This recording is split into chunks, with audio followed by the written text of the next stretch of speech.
Өмнө жил би хүүтэйгээ шинэ байшинд нүүж очсон юм. Гэхдээ энэ бол миний хувьд хамгийн том алдаа байсан. Нүүж очсныхаа дараа удаагүй би нэгэн найзаа урьсан бөгөөд хамтдаа оройн хоол идэхээр тохиролцсон байсан юм. Найз маань гэрт ирэхэд бид хоёр баяртайгаар ширээнд сууцгаад үйлчлэлтэй зүйлсийн талаар ярилцсан. Гэвч хамгийн хачиргалтай нь тэр нэг л тоохгүй бас айсан харагдаж байсан юм. Үүний дараа би нэгэн ажилтаа гэдгээ саналаа хэмээн өгдөггүй гарч утсан юм. Би араас нь юу болсон бэ хэмээн асуухад тэр чи наад байшингаас хурдан нүгээрэй гэсэн учир битүүлэг зүйл хэлв. Ийхүү тэр өрөө өнгөрсөн мөлий. Хэд хоногийн дараа хүү минь аваа угаалгын өрөөнд нэг зүйл байна хэмээн хэлсэн. Би угаалгын өрөөг шалгахад харин юу ч байсангүй.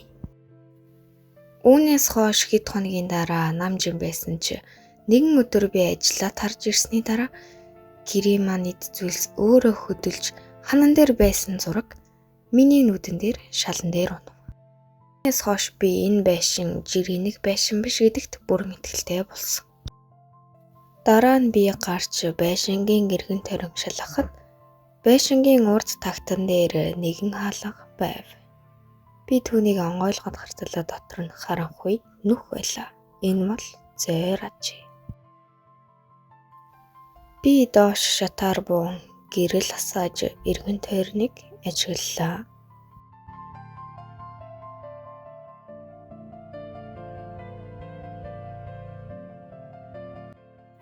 Харин зойрны цаад буланд нэгэн чулуун дээр үл мэдэгдэх бичээсээр олон зүйл бичсэн байлаа.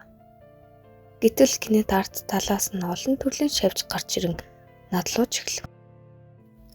Би хамаг хурдаараа гарч зойрны хаалгыг буцаан сайтар гихч нь хаасан.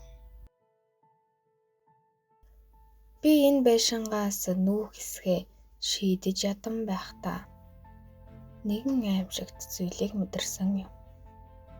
Тэр шөнө би орондоо унтаж байтал хэн нэгэн миний нуруунд хурж миний хүнжлийг татаж байгаа нь мэдэгдсэн. Би нойрмоглож байсан тул энэ явдлыг хүү маань тоглож байна гэж бодсон. Ингээд би эргээд хартал тэнд хинж байсангүй. Мөн хүүгийнхээ өрөөлөө орж үзэхэд хүү маань гүн нойронд автсан харагдав. Үүний дараа би хамаг ямаа баглан хүүтэйгээ бушуухан нүүсэн юм.